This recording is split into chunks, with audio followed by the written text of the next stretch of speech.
네, 서울대학교 규장각에 나와 있습니다. 이 규장각이라는 명칭에는 어떤 의미가 담겨 있나요? 규장이라고 하는 말은 왕실 관련 용어입니다.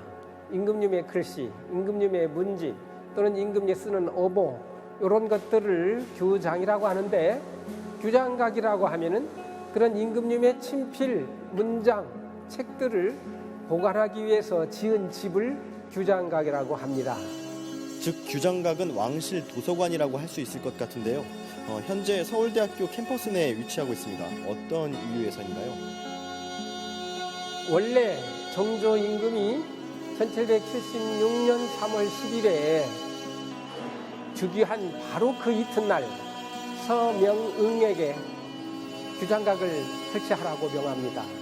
그것이 창덕궁 후원 영화당 바로 옆에 지은 2층 건물인데, 그 1층이 규장각, 2층은 주함릉해서 왕실에 있었습니다.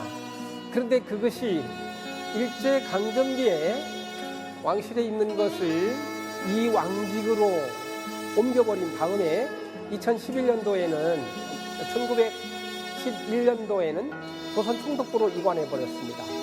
조선 총독부로 이관이 돼서 국내자산이 총독부 자산으로 바뀌었는데, 1922년도에 서울대학교가 개교한 이후에 이것을 좀 더 깊게 연구해야겠다 해서 1928년도부터 30년 사이에 총독부에 있는 이 규장각 도서를 서울대학교 도서관으로 옮겼습니다.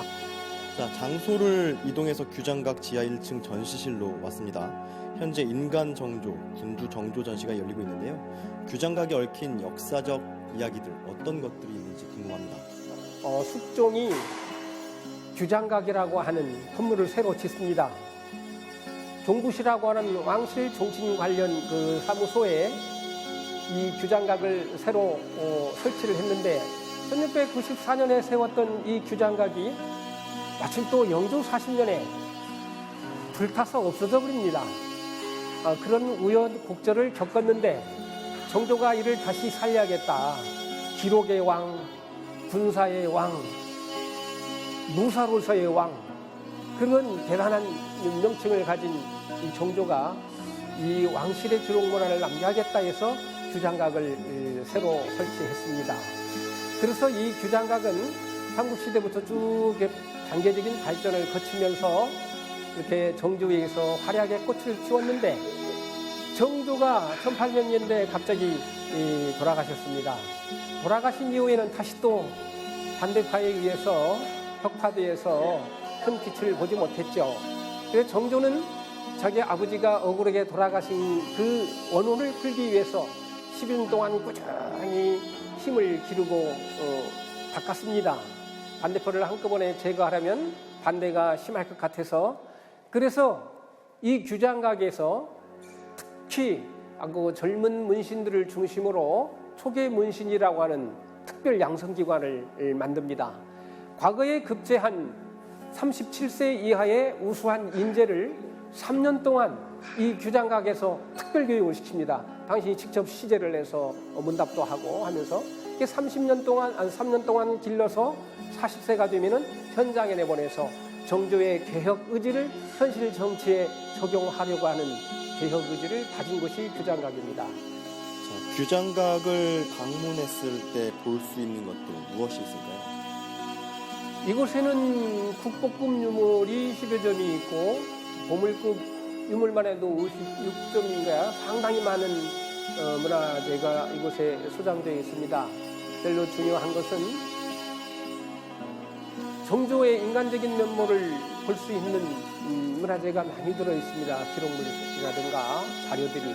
마침 또 이곳에서 인간 정조, 군주 정조라고 하는 주제로 특별 전시를 2020년 1월 18일까지 지금 특별 전시를 하고 있는데, 이곳을 한 바퀴로 빙 돌면 정조가 어린 시절부터 썼던 글, 중간에 편지를 썼던 편지글, 또 제자들을 아끼면서 스승으로서의 군주였으니까 그 과거의 급전 신하들을 제자처럼 여겼습니다.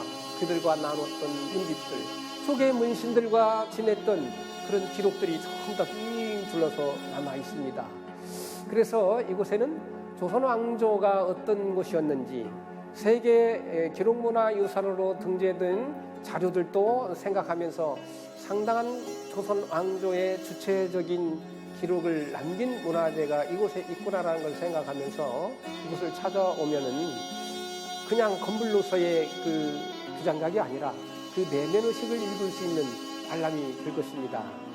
그래서 이곳을 찾을 때는 조선 왕조가 어떻게 유지되어 왔는가, 각 왕실마다 어떤 기록을 남기면서 어떤 정책을 폈는가를 볼 수 있는 귀중한 장소입니다.